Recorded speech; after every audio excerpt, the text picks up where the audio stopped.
Pues como ya hemos visto en las dos pláticas previas, la verdad es que vamos en una combinación de modalidad de imágenes, lo cual siempre es necesario para tener una evaluación adecuada de todas las características de las diferentes placas o las diferentes zonas donde podemos tener algún tipo de oclusión o estenosis, ¿no?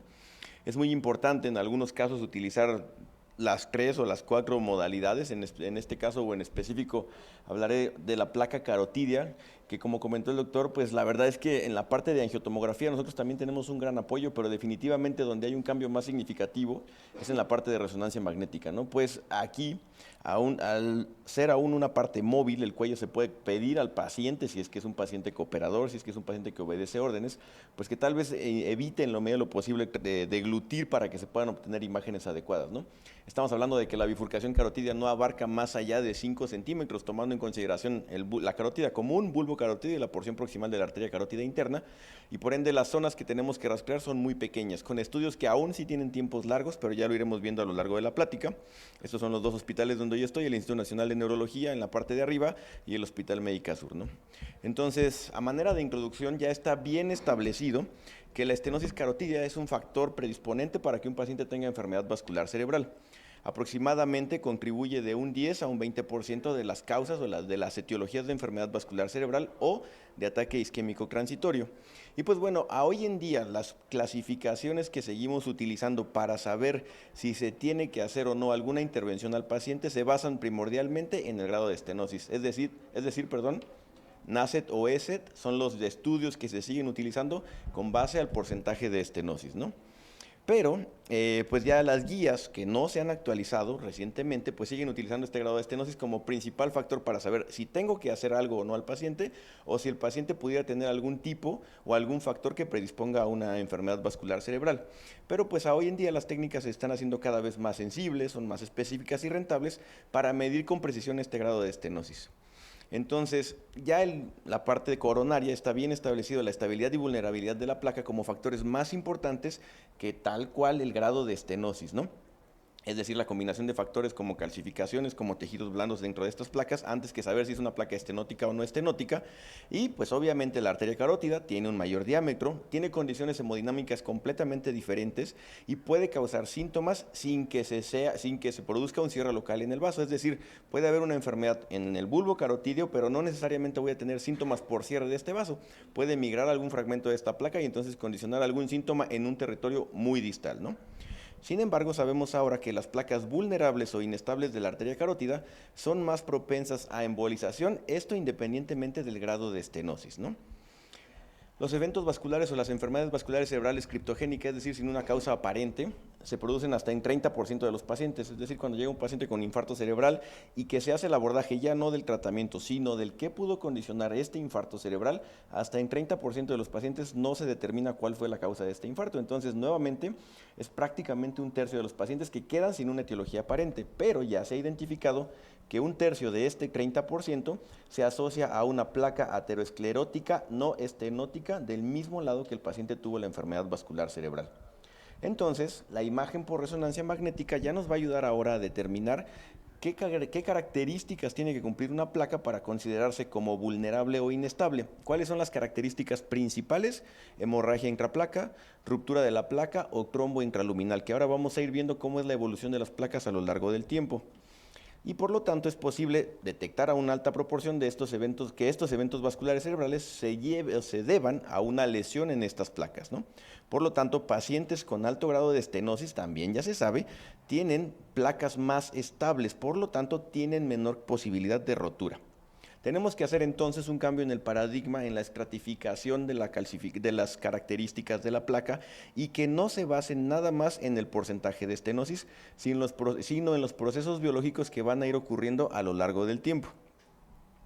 ¿Cómo es que se cambia esto? Primero tenemos que saber cómo es que se va formando la placa a lo largo del tiempo para poder identificar en qué punto el paciente puede tener una placa vulnerable o inestable sin necesariamente llegar a porcentajes de estenosis de más del 70%.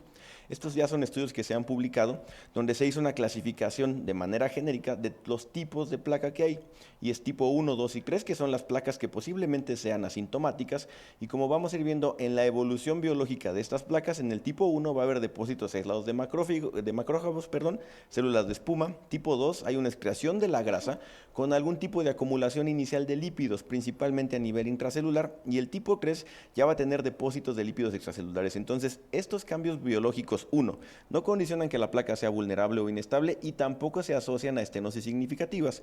Por lo tanto, los pacientes se pueden mantener asintomáticos durante un periodo de tiempo. ¿Qué periodo de tiempo? Ya se ha visto también que estos procesos ocurren regularmente durante las 3 primeras décadas de la vida. Ahora, conforme vamos avanzando en la evolución biológica de la placa, llegamos al tipo 4, que es una placa que ya se considera una placa ateromatosa y que puede tener una primera manifestación de una enfermedad avanzada porque los lípidos extracelulares ya se van a ir hacia la íntima y aquí el paciente se vuelva posiblemente asintomático.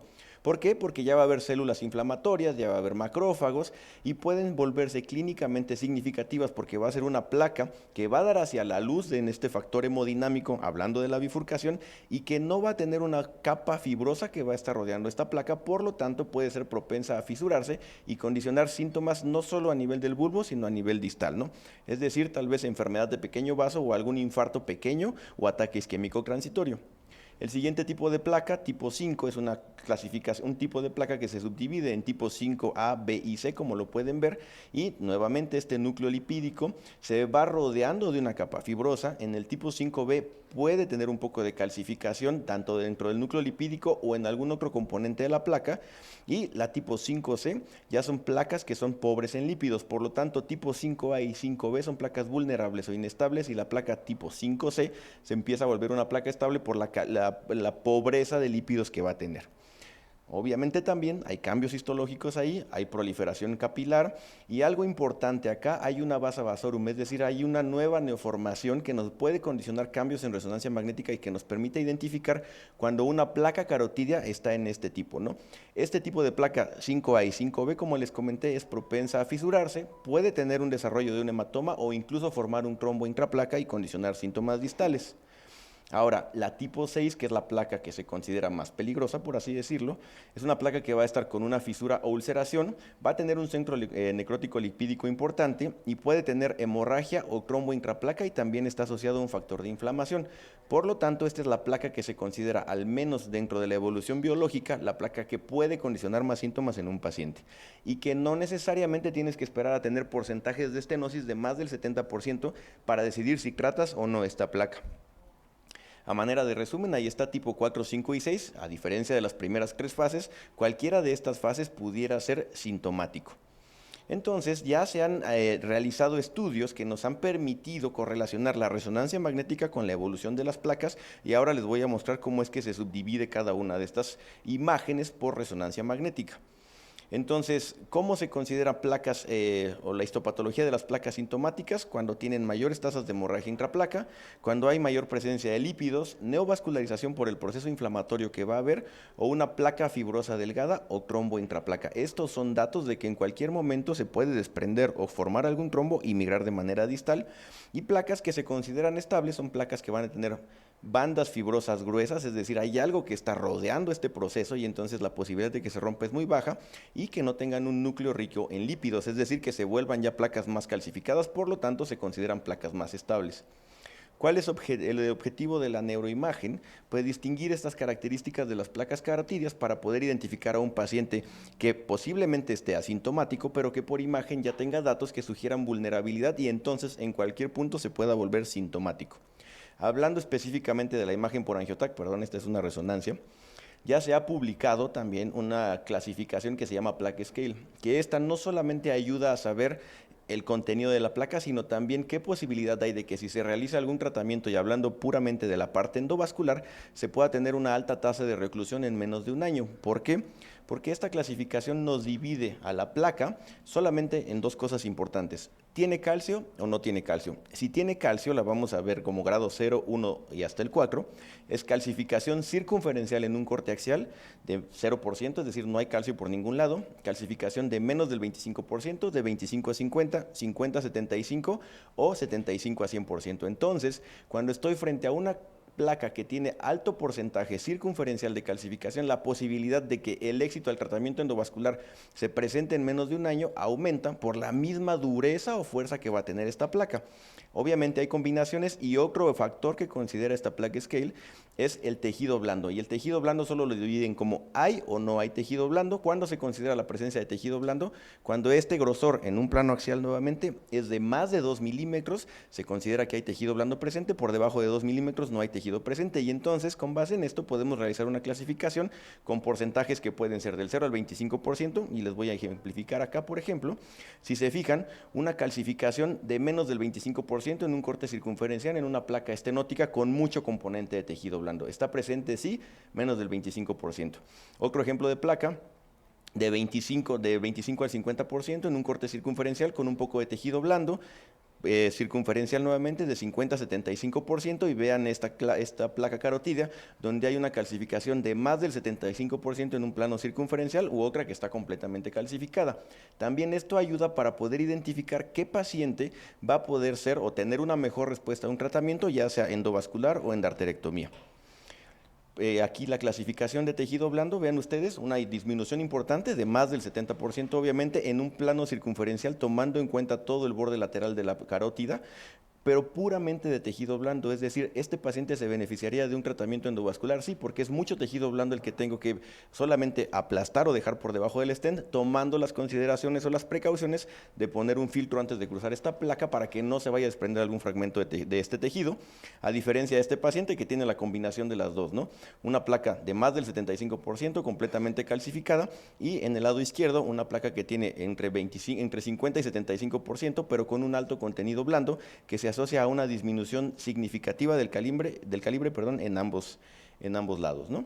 Nuevamente, porcentajes de tejido blando, vean ustedes en reconstrucciones sagitales o la combinación tanto de tejido blando como de tejido cálcico para poder tener una mejor calificación utilizando la parte de plaque scale. Aquí está, nuevamente, sin tejido blando, con tejido blando presente, más de 2 milímetros, y con diferentes grados de calcificación en planos axiales, ¿no? Donde también se identifican de menos del 25, 25 a 50, más del 50%.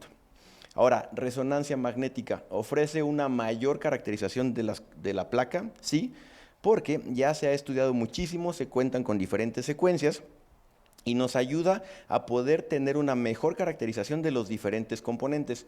Como ya sabemos, el gran inconveniente de la resonancia magnética, el mayor tiempo de adquisición y la movilidad involuntaria que en algún momento puede existir al momento de deglutir tan solo, ¿no? Y que se están adquiriendo este tipo de estudios. ¿Se tiene que hacer simple y con gadolinio? Sí. ¿Se tiene que utilizar secuencias con saturación grasa? También, porque obviamente sabemos que el cuello está rodeado de grasa y al final tenemos que saturar estos tejidos blandos adyacentes para que podamos identificar mejor las características de esta placa. ¿Cuáles son las características de una placa por resonancia magnética? Una placa que tiene centro necrótico lipídico, que tiene hemorragia intraplaca, que tiene una banda fibrosa o que tiene disrupción de esta placa con un hematoma intraplaca, ¿no? Entonces, son protocolos multisecuencia, como lo comenté, y aquí es como se van a ir identificando cada una de las características de esta placa. Si se fijan ustedes, podemos identificar hemorragia intraplaca, centro necrótico lipídico, neovascularización o inflamación. A partir de estos dos segmentos necesitamos o sí gadolinio para poder identificar cada una de estas, pero incluso la hemorragia intraplaca la podemos definir en diferentes estadios, ¿no? Centro necrótico lipídico, vean ustedes cómo en los cortes axiales, en una imagen 3D TOF, imagen T1, T2 y densidad protónica, que son las mínimas en fase simple que tenemos que utilizar, y además de esto un T1 con contraste y saturación grasa, cómo es que se ve un engrosamiento excéntrico de la placa. Aquí se ve una zona completamente irregular y podemos definir además todo el diámetro externo de la arteria, a donde no tenemos ya en este tipo de imágenes el paso de sangre, ¿no? Si lo correlacionamos, no solo el TOF, porque esto pudiera ser un artefacto, puede ser que no esté bien el corte, tenemos que evaluar por eso protocolos multisecuencias. Vean ustedes cómo se ve una irregularidad en el anillo, en la imagen T1 también, que condiciona una disminución del lumen y discreta irregularidad hacia la porción rostral de este corte. Y si vamos a la imagen T2 con saturación grasa, también También vean ustedes cómo se identifica en este segmento una heterogeneidad e irregularidad en la intensidad de señal que se correlaciona con las otras dos secuencias, y que si vamos también a la imagen de densidad protónica, este círculo se vuelve imperfecto en esta misma región. Por lo tanto, podemos identificar a pacientes que tienen centros necróticos lipídicos desde las primeras fases 2 o 3 en resonancia magnética sin que necesariamente sean sintomáticos, ¿no? Ahora, lo que les decía, la evolución de la hemorragia intraplaca se puede valorar, sí, no lo podemos definir o, bueno, subdividir como lo hacemos a nivel de encéfalo, porque aquí solamente podemos dividir la hemorragia intraplaca en 3 grados, o es aguda, o es reciente, o es crónica.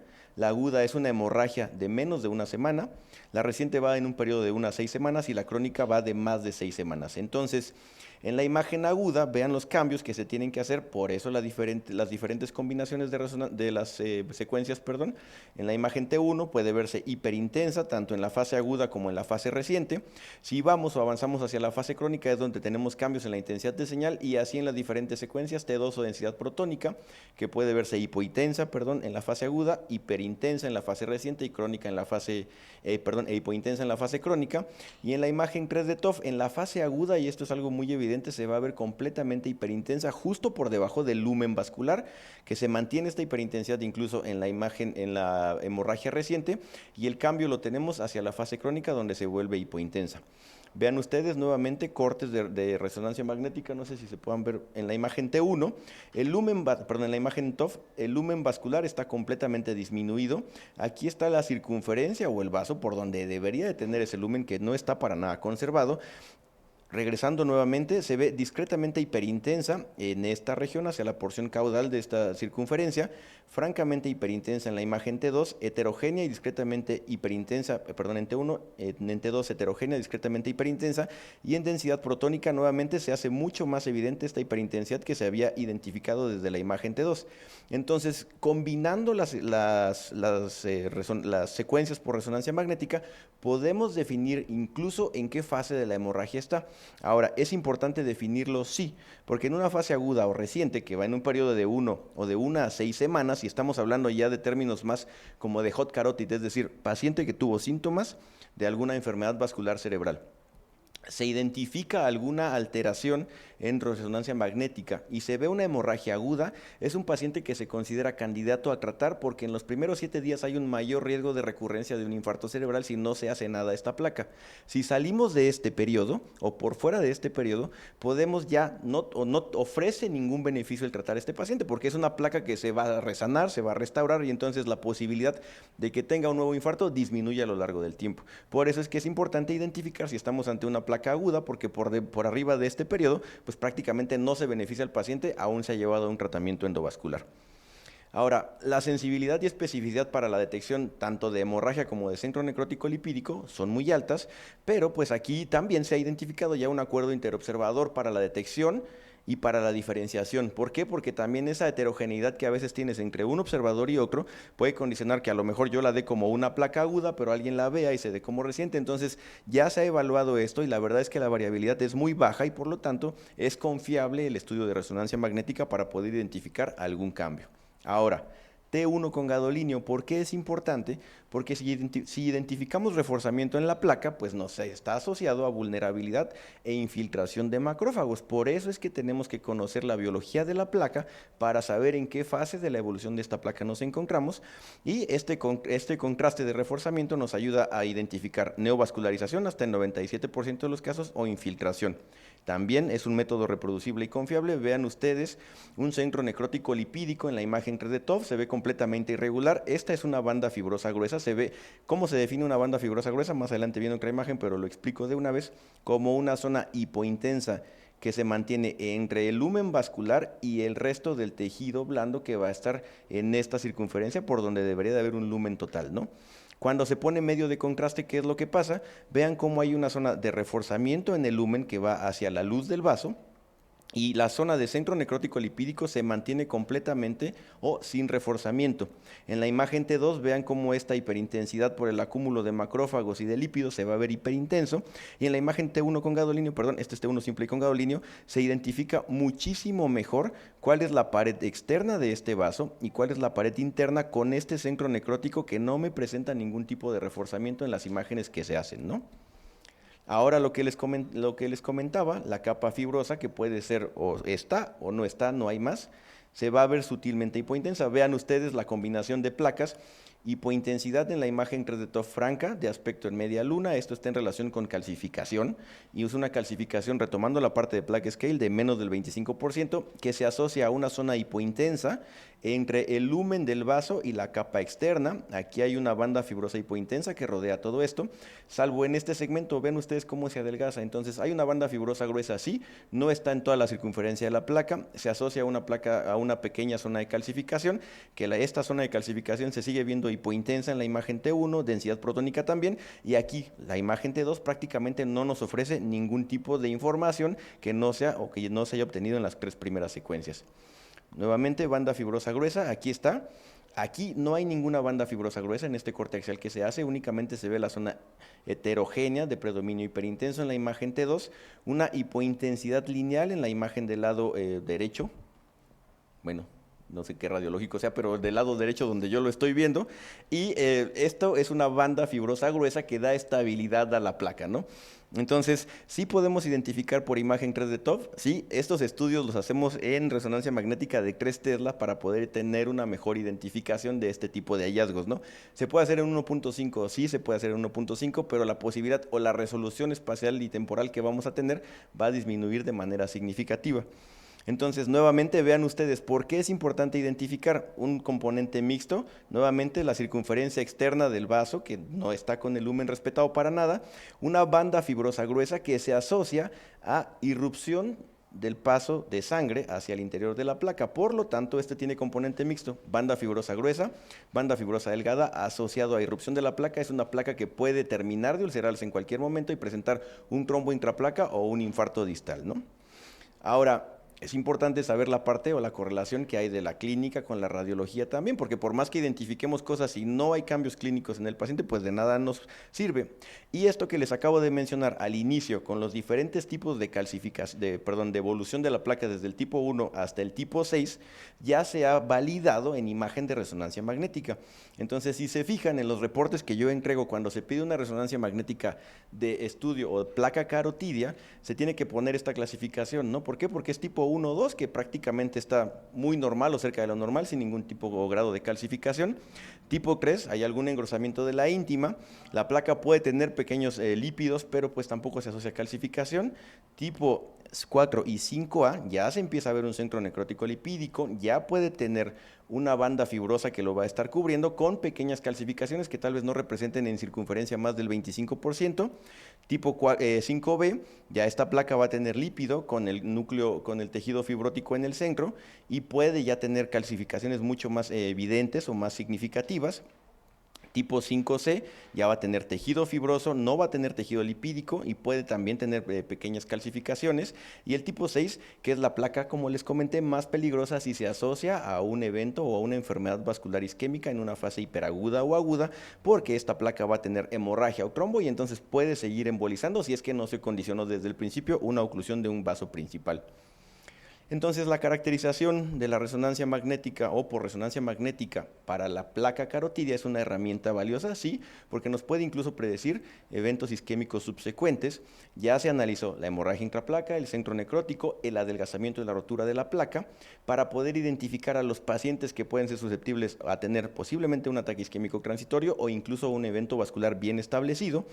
Y pues ya tienen una fuerte asociación entre, o se ha visto que hay una fuerte asociación entre el paciente sintomático con datos de vulnerabilidad o inestabilidad más que el porcentaje de estenosis, ¿no? ¿Por qué? Porque incluso porcentajes de menos del 50%, si se asocia a algún tipo o hallazgo que puede sugerir una hemorragia intraplaca o una ulceración intraplaca, en cualquier momento puede presentar una enfermedad vascular cerebral. Y bueno, esto es una de las revisiones que hemos publicado ya como una adecuación o acorde a las características que se estudiaron de la placa para poder identificar y también poder definir, no solo desde resonancia magnética, sino desde ultrasonido, tomografía complex scale o con la parte de resonancia magnética, para poder identificar con base en la morfología y características de la placa qué paciente puede ser susceptible o vulnerable a tener algún ataque isquémico transitorio o una enfermedad cerebral isquémica completa independiente del grado de estenosis. A manera de resumen, así es como queda la clasificación o la estadificación de las placas. La placa tipo 1 y 2 se consideran placas estables sin riesgo para el paciente. La placa vulnerable es una placa tipo 3, 4 o 5 y que tiene o está susceptible de perder la integridad que presenta. Y una placa completamente inestable, nuevamente, es una placa tipo 6 por el alto riesgo embolígeno que puede presentar el paciente en cualquier momento, sin necesidad de estar midiendo únicamente el porcentaje de estenosis, que no tiene que ser de más del 70%, insisto, ¿no? Muchas gracias.